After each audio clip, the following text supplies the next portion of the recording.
Before we begin, viewer discretion is strongly advised. The following is for educational and entertainment purposes only. This is the verbatim federal courtroom testimony of the Sean Diddy Combs trial, as reported by Inner City Press. The courtroom was tense. Diddy sat at the defense table, eyes locked on the floor, trying to hide the pressure building around him.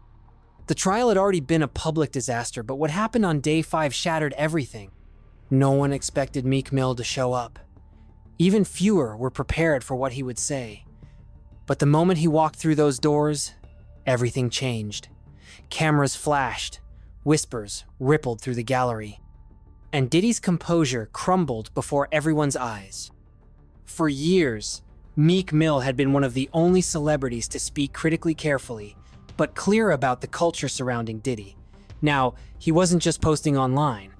He was stepping into a courtroom, standing behind Cassie. And when he spoke, it wasn't for shock, it was for truth. What happened next ignited a wave of broken celebrity silence, secret files surfacing, and a crumbling empire. This is what went down when Meek Mill stepped into Diddy's trial on day 5. Day 5 was supposed to be routine. Cassie was expected to return to the stand for follow-up questioning. The defense had been scrambling to regroup after damaging footage and emotional testimony the day before. Diddy arrived with his legal team, flanked by extra security, trying to maintain a facade of control. But there was a tension in the air, a charge, like something was about to erupt. That's when the courtroom doors opened and in walked Meek Mill. He was dressed in a tailored gray suit, dark sunglasses, and the energy shifted instantly. He entered like a man on a mission. The courtroom gallery went still. Even the sound of shuffling papers stopped. Cassie's attorney turned. Diddy froze. Everything paused. No one expected Meek Mill to show up, not physically. Not like this. He had been posting cryptic messages for weeks, sharing interviews, hinting at what he knew, but this was different. This was a declaration. He didn't say a word at first. He simply sat near the back, folded his arms, and stared directly at Diddy. The prosecution exchanged glances. The defense visibly panicked. One of Diddy's attorneys leaned in, whispering urgently, but Diddy wasn't listening. He was staring back at Meek like he was seeing a ghost from a past he couldn't outrun. The judge acknowledged Meek's presence with a slight nod, but addressed the court as usual. Yet the mood had changed. Something was coming. Everyone could feel it. Witnesses said Diddy's demeanor changed immediately. His jaw clenched. His hands, once folded calmly, now twitched with nervous energy. He knew Meek didn't come to watch. He came to reveal something. When the lunch recess was called, reporters swarmed the courthouse steps. Cameras were rolling. Microphones raised. And then Meek Mill spoke. "I'm here because I've watched this industry protect the wrong people for too long," he began. "Cassie's brave for doing what she's doing. She's not alone anymore, not while I'm here." It wasn't just a soundbite. Meek laid it all out. He said he had seen strange behavior around Diddy for years, things that made him uncomfortable, things others laughed off, things he now recognized for what they really were. Everybody knew something was off, he said, but they stayed quiet because Diddy had power, because he could end careers. He confirmed he had been working with Cassie's legal team behind the scenes, providing documentation, old photos, phone records, even a statement from a former bodyguard who claimed to have witnessed disturbing scenes at Diddy's private events. Meek said he was tired of the silence, tired of being called crazy for saying what others were afraid to. Then came the real bombshell. He was funding an independent investigation, hiring private investigators. Not for clicks, he said, but because too many people had been hurt and too many were still scared. Cassie's team issued a short statement thanking Meek for his support, courage, and belief in truth. Diddy's lawyers, meanwhile, called the appearance a media stunt, trying to downplay its impact, but they were clearly rattled. Back in the courtroom, the tension was heavier than ever. Diddy avoided eye contact with the gallery. His fingers tapped the table. His breathing deepened. Meek sat silently, arms crossed, watching. The defense requested a private sidebar with the judge. Rumors swirled they were considering asking for a gag order. But it was too late. The headlines had already been written. Meek's statement was going viral. Celebrities who had remained silent began sharing Cassie's original lawsuit. Others posted cryptic messages. The wall of silence was cracking, and Meek Mill had thrown the first punch. When court resumed, Cassie took the stand again. But this time, she wasn't walking in alone. At least not emotionally. She walked taller, more poised, more focused. There was a quiet confidence in her, the kind that only comes when someone finally knows they're being believed. Everyone in the courtroom noticed the difference. Her voice, though steady before, now carried an edge of resolve. She wasn't just recounting memories, she was delivering them as warnings. This wasn't just testimony. It was confrontation. She confirmed she had spoken to Meek Mill's team, that she had shared messages, timelines, and recordings, that more witnesses had come forward since Meek's public show of support.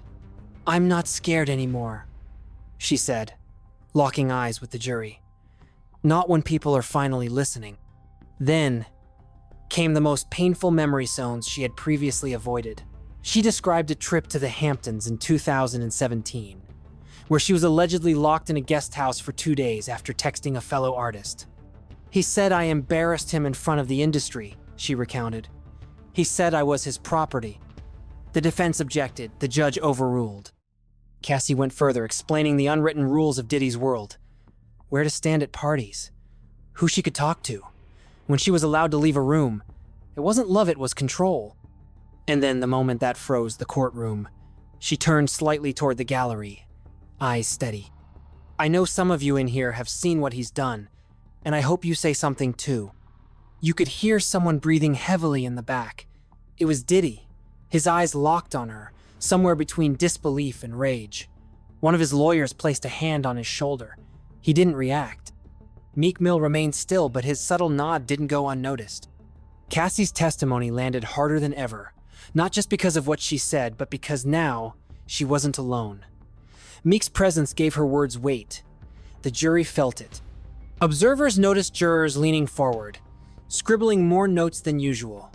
One juror shook their heads slowly during her testimony. This was no longer Cassie versus Diddy. It was Cassie, Meek Mill, and a rising public wave against an empire that had thrived in silence. The defense began to unravel visibly, painfully, and in real time. After Meek's courthouse appearance and Cassie's renewed strength, Diddy's lawyers seemed lost. Gone was the polished, confident legal machine from day one. In its place was a panic team scrambling to revise a strategy that had hinged entirely on control. On portraying Diddy as calm, professional, misunderstood. Court insiders later revealed that overnight, the defense held an emergency strategy session in their hotel that lasted until nearly 4 a.m. Leaked notes revealed the debacle. They continued denying everything, or pivot to an emotional appeal, one that cast Diddy not as innocent, but as a flawed man shaped by a brutal industry. A man who made mistakes, but didn't deserve destruction. It was a drastic shift from the initial defense, and it reeked of desperation. The prosecution seized the moment. They filed a motion to introduce 2 new witnesses, former employees, who claimed first-hand knowledge of the abuse Cassie described. One was a former tour manager who said he once saw Diddy scream at Cassie behind closed doors, then punch a wall. The other was a former assistant who had resigned after being instructed to report Cassie's whereabouts hourly. The defense objected. The judge overruled, citing pattern behavior. The jury paid close attention. Juror number 7, previously expressionless, now leaned forward, scribbling non-stop. Juror 11, a younger man, didn't take his eyes off the witness stand. Diddy seemed to be unraveling. He stopped taking notes. He whispered, then muttered to his lawyers. At one point, a courtroom sketch artist captured him with his head in his hands. This wasn't the man who once ruled the music industry. This was someone watching control slip away. Outside the courtroom, the impact was seismic. Clips of Meek Mill's courthouse appearance exploded across Instagram, TikTok, and X. In less than 12 hours, over 60 million people had seen the footage. His statement had gone from moment to movement. For years, celebrities had whispered about Diddy, but never publicly. Now, the dam was breaking. Usher, once Diddy's protege, quietly unfollowed him. Mary J. Blige wiped every image of them together from her social media. Justin Bieber deleted past praise for Diddy and posted a cryptic story. Sometimes we learn too late who people really are. Dozens of artists chimed in. Cardi B posted, "Protect women, no matter how powerful the man is." Drake liked a post that read, "Real ones, speak up. Cowards, stay quiet." Even stars outside the music world, like Viola Davis and Gabrielle Union, shared support for Cassie. Then came the biggest surprise. An anonymous producer broke his silence on X. "I worked on 3 of Diddy's projects. I saw things. I stayed quiet. Not anymore." That post had over 300 likes by nightfall. Inside sources told Variety that Revolt, the media company Diddy founded, held emergency meetings. Advertisers were pulling out. 2 sponsors had already rescinded deals for upcoming events. A Revolt employee told a reporter, "People are jumping ship. Nobody wants to be the last one standing next to him when this all goes down." And through all of it, Meek Mill kept posting. Each message calculated. One photo showed him and Cassie backstage at an old award show. The caption, "You always deserved better." Another post simply read, "Day 5, it starts here." The message was clear. He wasn't done. Back in court, Cassie's return to the stand was devastating. It was her second time that week, but this time, she wasn't just testifying about trauma, she was exposing the system that allowed it to flourish. Her tone was measured, her delivery calm, but her words, explosive. She spoke of what she called the control architecture, a term she used to describe how Diddy's team isolated her completely. She wasn't allowed to book her own travel. Her calendar was managed to the hour. If she was seen speaking to another man in the music industry, someone from Diddy's circle would pull her aside and remind her, "Who made you?" She described one 2016 incident backstage at an award show. She laughed at another artist's joke, and Diddy allegedly slapped the phone out of her hand. "He said I was embarrassing him," she recalled, "that I didn't know how to act, that I needed to learn respect." Then came the moment that shifted the entire jury's posture. Cassie's legal team introduced an old audio recording played through the courtroom sound system with the judge's approval. Diddy's voice filled the room. "Don't test me, Cass. You know what happens when you push me." The courtroom fell silent. The audio had never been heard publicly. Her legal team said it was recovered from an old iPad that had been synced to the cloud and forgotten about until earlier that month. The defense objected. The judge overruled. Diddy's face turned pale. One of his lawyers leaned in and whispered, but Diddy didn't respond. A courtroom sketch artist captured the moment he dropped his pen and stared blankly at the audio player as if it had betrayed him. By the time court adjourned that day, even some of Diddy's most loyal supporters in the gallery looked uneasy. His image, cool, in control, untouchable, was imploding in real time. Cassie's second day on the stand confirmed what many now understood. This trial was never just about a relationship. It was about power, silence, and how long someone could weaponize both. Day 5 had been tense even before it began. The media buzzed over Justin Bieber's cryptic post the night before. Security surrounded the courthouse like a fortress. Something historic felt imminent. And then it happened. At exactly 10:13 a.m., everything changed. Meek Mill walked into the courtroom not through a side door, not with handlers or security. Alone. In a tailored black suit and dark glasses, he walked straight down the center aisle like it was a stage. He didn't speak, he didn't nod, but the energy shifted. People who had been relaxed sat upright. Phones were quietly pulled out, reporters locked eyes in disbelief. The room transformed. Diddy saw him immediately. Witnesses say his body language changed the second Meek entered. His jaw tightened. He leaned forward and whispered something to his attorney. His fingers, which had been calmly resting on a notepad, suddenly gripped the table's edge. Even the prosecutor paused mid-step. She allowed the moment to breathe, as if acknowledging this wasn't just a courtroom anymore, it was a reckoning. Cassie noticed too. Her eyes flicked toward Meek just once. No smile, no reaction. But the gesture didn't go unnoticed. The defense began scrambling. Papers shuffled. Urgent whispers flew between lawyers. Diddy himself glanced back repeatedly, visibly shaken. And Meek? He just sat there, arms folded, still as stone. Because no one realized it yet, but Meek Mill wasn't there to spectate, he was there to be seen. What happened next wasn't in anyone's script. Not Diddy's, not the defense's, not even Meek's. But it changed the trial forever. During Cassie's afternoon testimony, she began recounting a moment that struck a nerve: 2018 incident at Diddy's Miami estate. She said she had been locked in a private room for over a day after being caught speaking to another executive. But it wasn't Cassie who lost composure. It was Diddy. He began shaking his head. Then came the whispering. Then the bouncing leg. Then he exploded. "That's not what happened," he shouted, slamming his palm against the table. The sound echoed through the courtroom like a gunshot. Everyone froze. Even the court reporter paused mid-keystroke. Cassie didn't flinch. Judge Harmon raised her gavel. "Mr. Combs, this is your only warning. One more outburst and you will be removed." But Diddy didn't stop. His eyes weren't on Cassie anymore. They locked onto the back of the courtroom onto Meek Mill. "And you?" he growled, pointing. "You've been waiting for this, haven't you? You'll regret it." Security moved instantly. 2 guards closed in behind Diddy. One stood between him and the gallery. The room was frozen, everyone bracing for what might happen next. But Meek didn't react.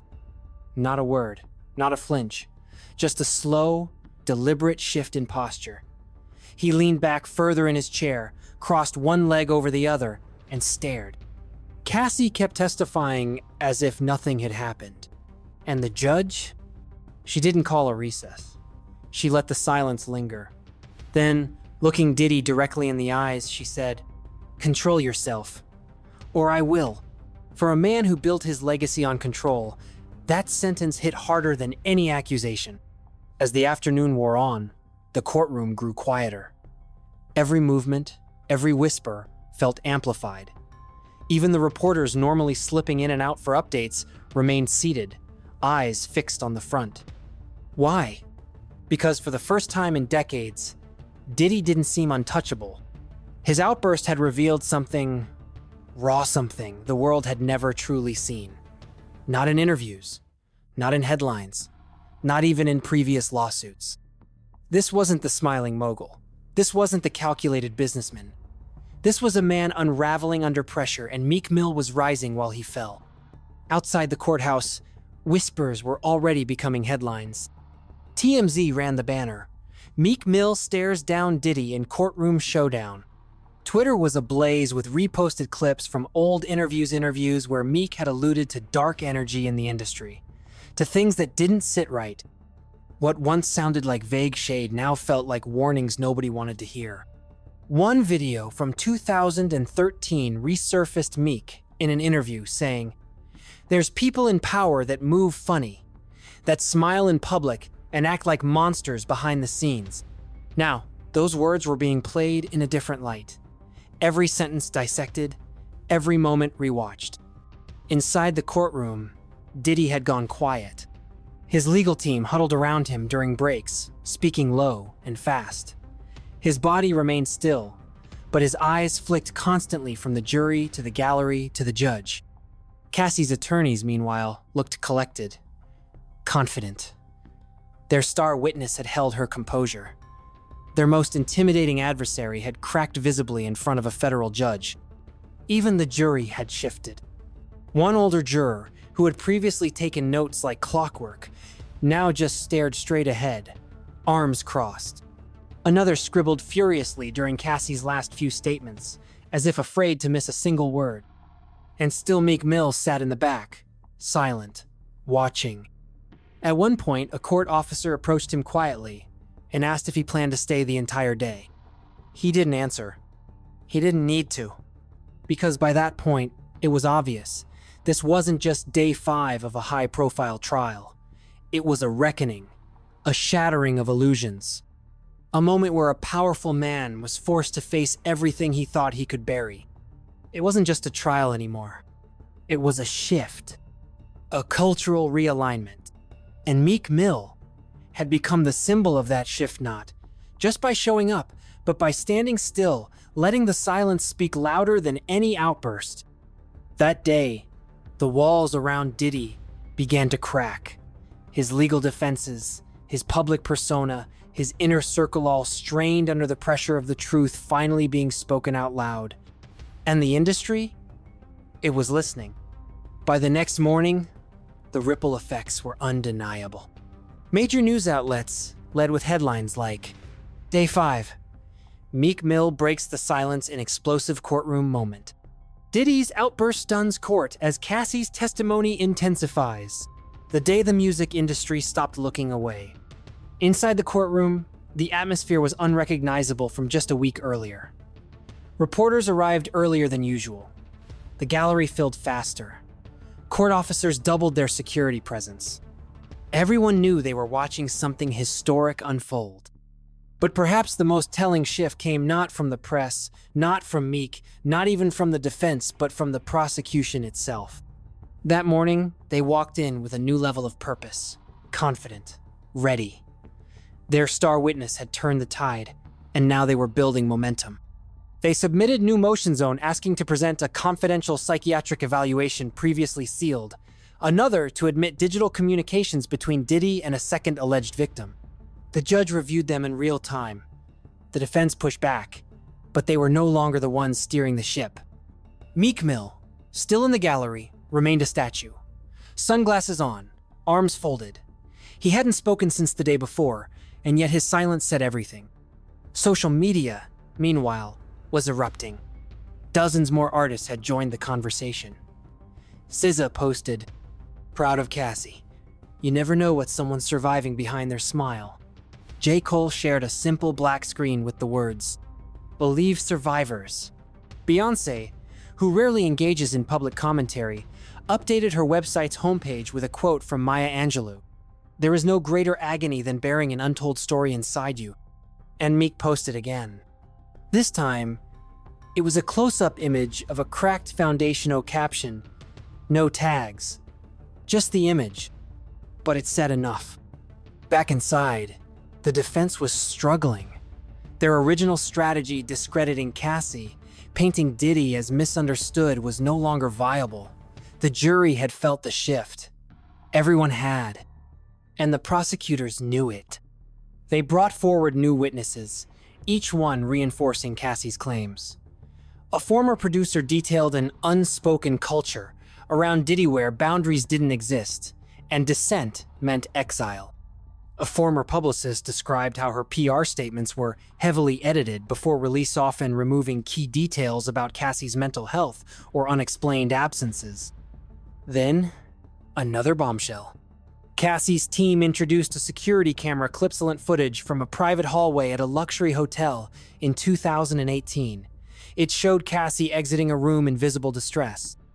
30 seconds later, Diddy emerged, slamming the door behind him and barking orders at a bodyguard. No sound, no context, but the jury watched it frame by frame. Diddy's lawyers objected, but it was too late. When court recessed that afternoon, no one stood up right away. The air was heavy. Reporters fumbled for words in their live tweets. Court sketch artists focused not on the lawyers or witnesses, but on Meek. Because while Diddy was unraveling, Meek Mill had become something else entirely.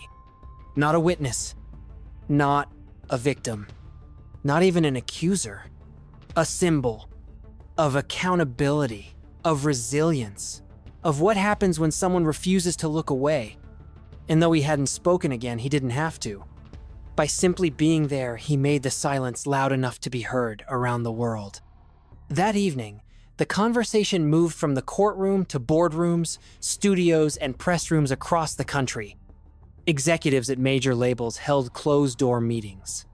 Artists were calling their managers asking, "What do we do if this gets bigger?" PR teams scrambled to draft contingency statements. Sponsors began reviewing every past interaction they'd had with Diddy and with anyone adjacent to him. Revolt Media, the company Diddy founded, went dark on social media for 12 hours. A leaked email from a senior executive read, "We need to pause all Diddy-related content immediately. Scrub upcoming promos. No statements until legal signs off." And behind all of it, Meek Mill kept posting cryptic, symbolic, steady. One post showed a chessboard with a single king tipped over. Another simply read, "No more pretending." The next morning, the courthouse looked like the site of a major film premiere. News trucks lined the street. Protesters and supporters crowded the entrance. Someone held a sign that read, "Thank you, Meek." Another read, "We believe Cassie." Inside, the judge addressed the growing chaos. This court will not be influenced by public opinion. But make no mistake, the law will be upheld. Cassie returned to the stand for what would be her final testimony. This time, she didn't just speak about the past, she described her recovery. The therapy. The PTSD. The years of silence that followed. But she also spoke about healing. About finding people who listened. About the moment Meek reached out privately, not for clout, not for show, but because, in her words, he saw me when everyone else refused to. She paused, looked at the jury and said, "When someone powerful hurts you, the world doesn't always want to believe it. But the moment someone powerful stands with you, that's when things start to change." Diddy didn't look at her. He was staring at the table. His once dominant posture now slouched. His shoulders tense. His hands clenched. The defense declined to cross-examine. Outside, Meek stood by the courthouse steps as Cassie exited through the main doors. They didn't hug. They didn't pose. They just made eye contact. A long, quiet look. Two people who knew that history had already been mad long before any verdict was reached. And the headlines reflected that. Music's reckoning. Meek Mill's silence echoes louder than any verse. Cassie's testimony breaks the industry's wall of denial. From ally to advocate. How Meek Mill changed the tone of the trial. And then came the cultural tipping point. Several large streaming services quietly began pulling Diddy-curated playlists. A major fashion brand removed archived campaigns featuring him. A prominent podcast host canceled a planned interview. And Revolt? A whistleblower leaked an internal memo titled, "Damage Control, Rebranding Without the Founder." It was clear. The walls were closing in.